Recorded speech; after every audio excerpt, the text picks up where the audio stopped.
प्रत्यक्ष धेनु दान की विधि। राजा युधिष्ठिर ने पूछा, भगवान विष्णु, शिव एवं ब्राह्मणों की प्रसन्नता के लिए जो दान जिस विधि से देना चाहिए, आप उस विधि का वर्णन करें।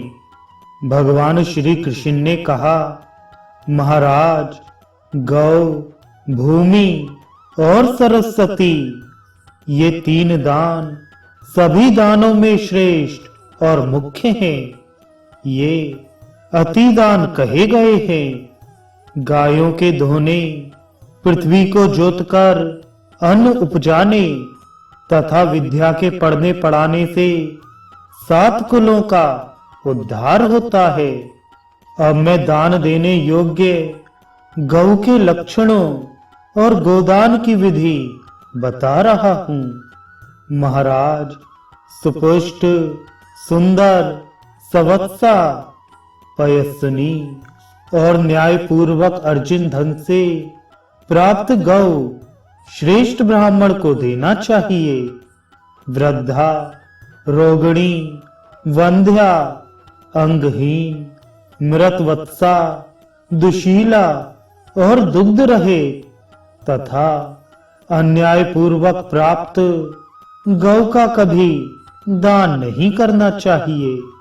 राजन, किसी पुण्य दिन में स्नान कर, पितरों का तर्पण कर, भगवान शिव और विष्णु का घी और दुग्ध से अभिषेक करने के बाद सोने की सींग युक्त रौशिखर वाली कांस्य के दोहन पात्र सहित सवत्सा गौ का पुष्प आदि से भली भांति पूजन करना चाहिए।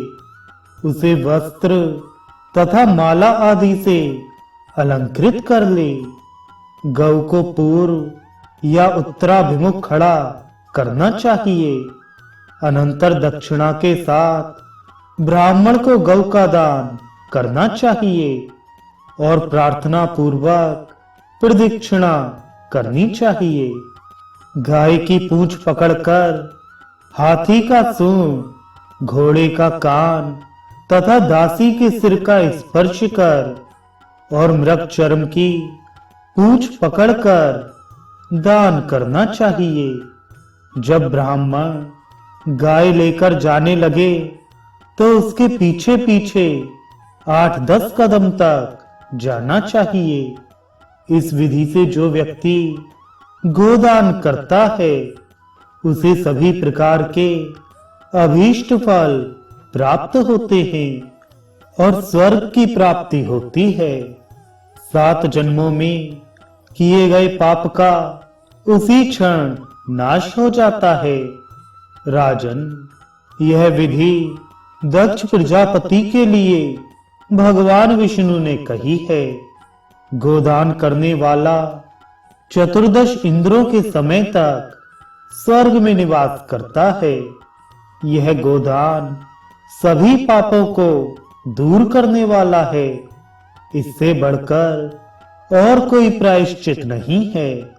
गोदान ही एक ऐसा दान है जो जन्म जन्मांतर तक फल देता रहता है।